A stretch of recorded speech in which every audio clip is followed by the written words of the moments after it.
পদত্যাগ করেছেন বাংলাদেশ ফুটবল ফেডারেশনের প্রধান অর্থ কর্মকর্তা মোহাম্মদ সরফরাজ হাসান সিদ্দিক। বাফুফে তার পদত্যাগপত্র গ্রহণ করেছে, যা কার্যকর হবে 10 এপ্রিল থেকে। পদত্যাগ গৃহীত হলে দুই পক্ষের শর্ত অনুযায়ী আরও 3 মাস বাফুফেতে থাকবেন সরফরাজ। এই অন্তর্বর্তী সময়ে তিনি মূলত দায়িত্ব হস্তান্তরের প্রক্রিয়ায় যুক্ত থাকবেন।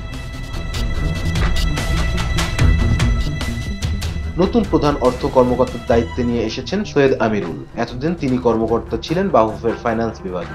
বাফুফের ব্যাংকিং সংক্রান্ত বিষয়াবলী এবং আন্তর্জাতিক সংস্থা ফিফা, এএফসি ও সাফের সঙ্গে সরফরাজের পরিবর্তে আমিরুল দেখভাল করবেন। গত কয়েক বছর ধরে প্রধান অর্থ কর্মকর্তাকে নিয়ে ভুগছে ফেডারেশন। 23 সালের 24 এপ্রিল সাবেক সাধারণ সম্পাদক আবু নাইম সোহাগকে নিষিদ্ধ করেছেন ফিফা। এরপর বাফুফেকে আর্থিক বিষয় নিয়ে একটি তদন্ত কমিটি করে।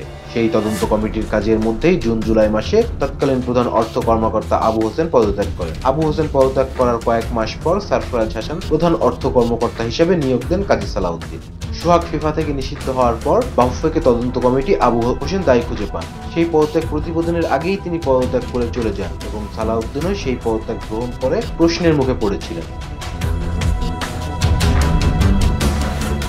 তার বিদায়ের পর সরফরাজকে নিয়োগ দেন তিনি। এরপর সরফরাজ দায়িত্ব পালন করেন, তবে তার কাজের ক্ষেত্রেও প্রশ্ন ওঠে। এরই ধারাবাহিকতায় পদত্যাগ করেছেন তিনি, এমনটাই ধারণা বাফুফের সংশ্লিষ্টদের। বছরে 50-60 কোটি টাকা ব্যয় করে বাফুফে, মাসিক ব্যয় 4-5 কোটি। এই আয় ব্যয় হিসাবের জন্য বাফুফের ফাইন্যান্স সংক্রান্ত বিষয়ে সিএফওর পেছনে প্রতি মাসে প্রায় 4 লাখ টাকা ব্যয় করে federation.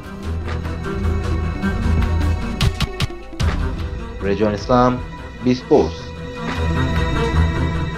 Please subscribe our channel to get more information about Cricket World.